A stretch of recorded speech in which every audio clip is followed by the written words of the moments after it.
Length of stay for the year. Okay. So length of stay, it sounds like a traditional inpatient, stay in a program.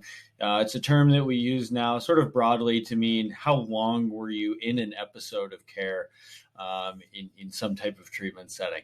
Okay, so the request I see all the time from regulatory oversight agencies is, what was your length of stay for a year, a month, a quarter, some time period? And it's just a question that it doesn't really make a ton of sense to me because it forces you to compare apples to oranges. And I want to talk a little bit about that.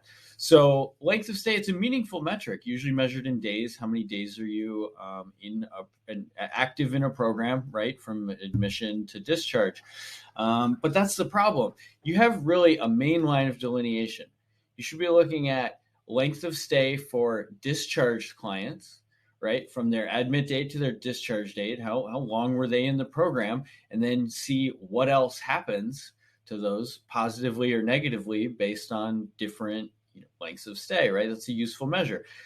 Then on the other side of that line is your current caseload. What's the average length of stay of all of those from admission to today who are active in your roster? And you can kind of compare those against your other side, your historical. But what doesn't make a ton of sense is take your discharge clients, start to finish, and mix them in with your current clients from admit to today, because you're going to get this whole sort of thrown off metric that doesn't really make a ton of sense, and you can't use it for analytical purposes.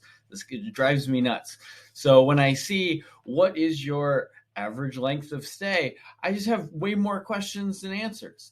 It's a useful metric, but only if you apply it in the right way. So keep that in mind when you're working with length of stay measures. Make sure you draw that line between your active caseloads and your past caseloads. So for something like this, what's your average length of stay for the year? I want to know average length of stay for clients who we've admitted so far this year. I could tell you that, or who are active, or clients who were discharged in the year. I could tell you what their average length of stay was at the time they discharged. That might tell us something meaningful because that clock is no longer counting. So length of stay, it's a simple calculation, but it's a more complicated concept.